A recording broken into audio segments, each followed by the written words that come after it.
Saat ini peluang itu ada, kesempatan itu ada melalui babak playoff. Tim nasional Indonesia dikenal dengan kecepatannya, umpan-umpan pendeknya, dan sprint pendeknya. Ini yang tidak disukai oleh para pemain Afrika.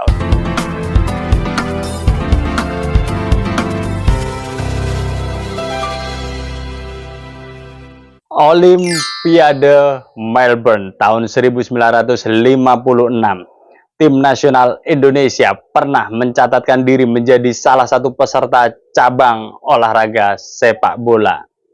Sejak saat itu hingga saat ini, tim nasional Indonesia belum mampu menembusnya kembali. Sebuah catatan yang sangat lama, hampir 70 tahun berlalu. Dan ini merupakan bagian dari penantian panjang bagi pecinta sepak bola Indonesia. Saat ini peluang itu ada, kesempatan itu ada melalui babak playoff. Setelah dua kesempatan sebelumnya, tim nasional Indonesia belum beruntung. Saat semifinal kalah, terus kemudian saat perebutan juara ketiga kalah dalam gelaran Piala Asia U23 yang menjadi bagian dari kualifikasi Olimpiade Paris. Pada babak playoff ini, tim nasional Indonesia bertanding melawan Guinea, wakil dari benua Afrika. Mari kita bedah kekuatan kedua negara ini. Kita mulai dari Guinea sendiri, ya. Tim nasional Guinea ini dalam perjalanan Piala Afrika, Piala Afrika itu digelar tahun lalu, bulan Juli 2023. Jadi sudah 1 tahun berlalu dan Guinea berhasil menempati urutan keempat setelah laga semifinal kalah dan perebutan juara 3 juga kalah. Jadi perjalanannya sama dengan tim nasional Indonesia dan dia juga dapat satu kesempatan playoff melawan wakil Asia yang kebetulan lawannya adalah tim nasional Indonesia.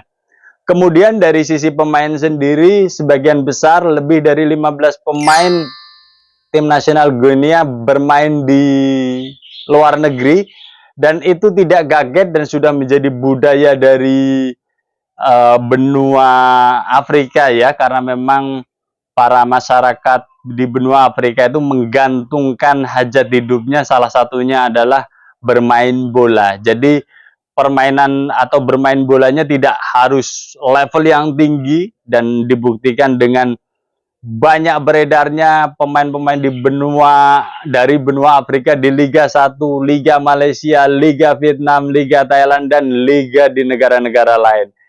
Jadi tidak kaget kalau banyak pemain Guinea juga bermain di luar negeri.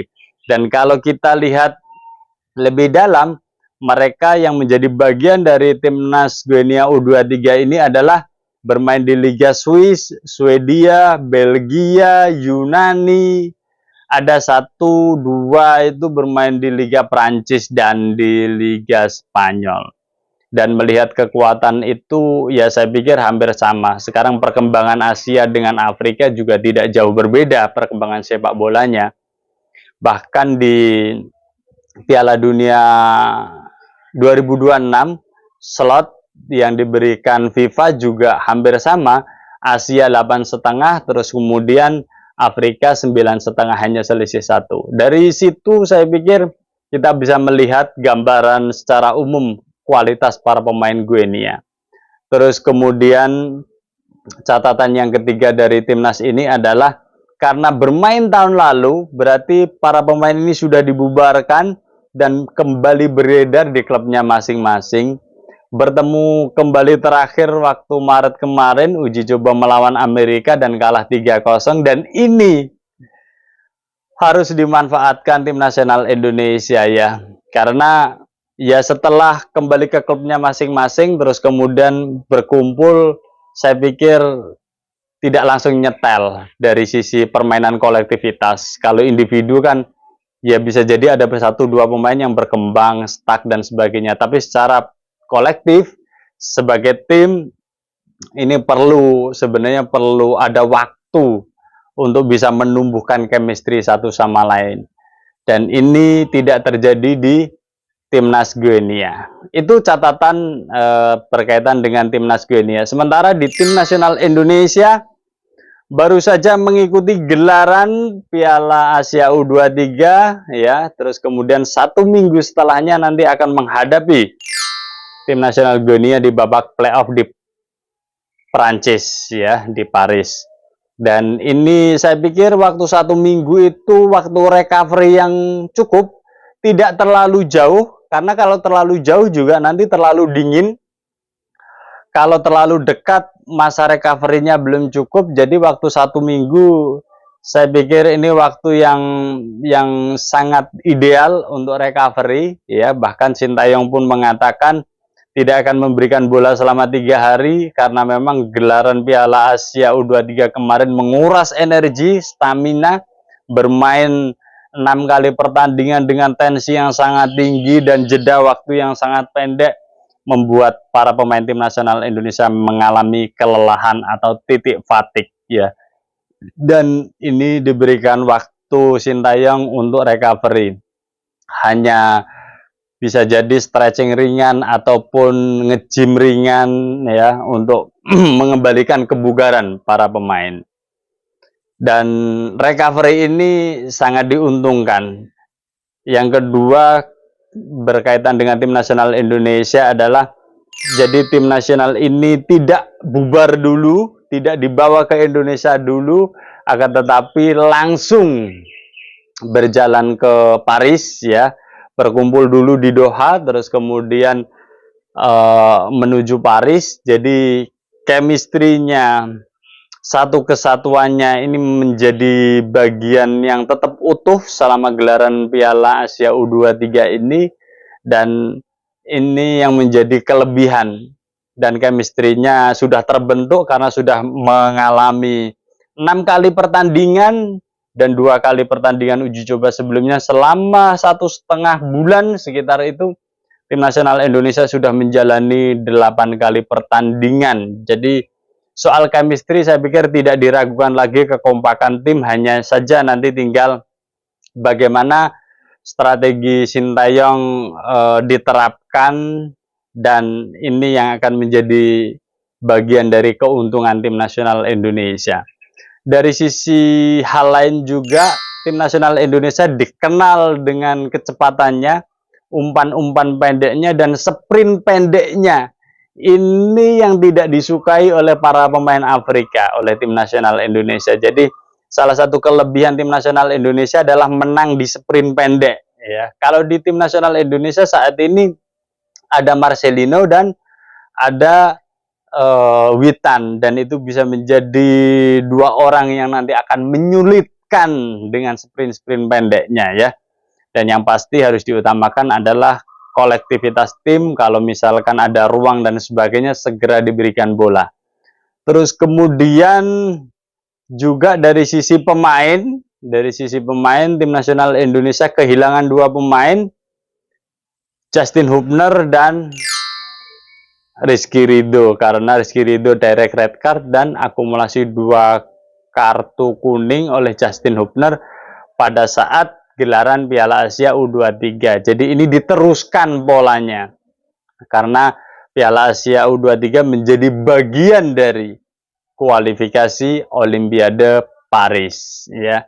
Dan ini yang membuat kerugian tersendiri sebenarnya, 2 tokoh yang sangat sentral di lini belakang tidak bisa ikut bertanding. Sebagai gantinya, Sintayong bergerak cepat, memanggil Dewangga dan memanggil Elkan Bagot. Semoga saja keduanya bisa hadir dan bisa menjadi bagian dari tim nasional Indonesia pada saat melawan Guinea nanti.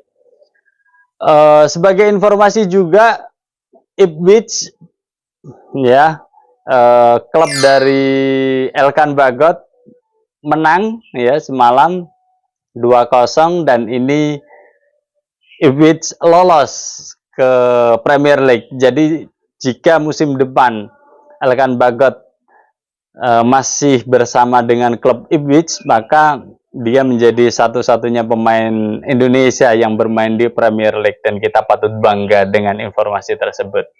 Oke, kembali ke tim nasional Indonesia.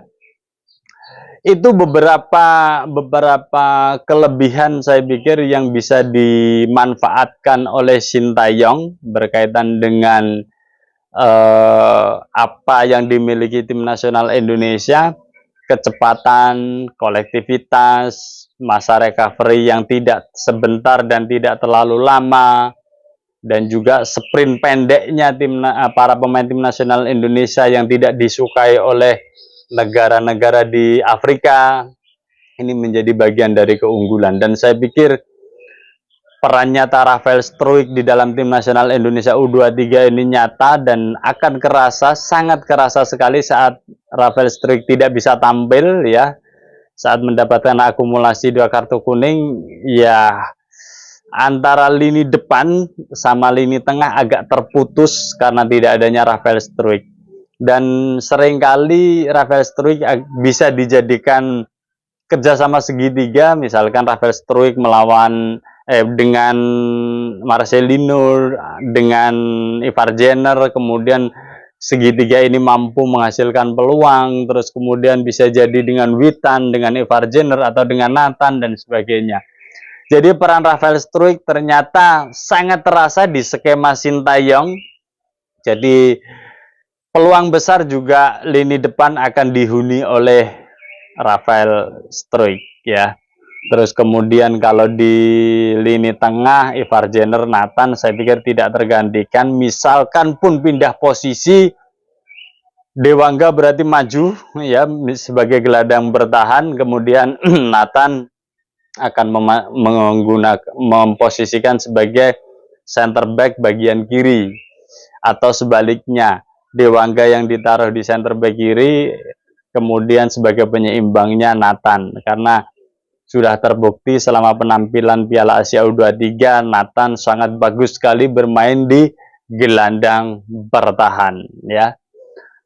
Dengan komposisi ini peluang itu masih ada, celah-celah itu masih ada, ya, dan yang menjadi menarik adalah Sintayong merasa sangat optimis. Dengan sangat tenangnya Sintayong optimis mampu mengatasi Guinea, dan ini merupakan sinyal yang sangat bagus. Artinya Sintayong juga sudah membaca permainan dari lawan, terus kemudian mampu menemukan celah-celah, dan yang menjadi menarik lagi, ya, tim nasional Indonesia pasti akan bisa berbuat lebih baik lagi. Dan salah satu kelebihan lagi dari tim nasional Indonesia adalah saat bisa mendelay, ya, mengontrol permainan yang itu dilakukan saat melawan Australia, melawan Jordania, melawan Korea Selatan, dan ya itu harusnya tetap dipertahankan. Biasanya bola dipegang Justin Hubner, terus kemudian atau Nathan, kemudian mencari celah,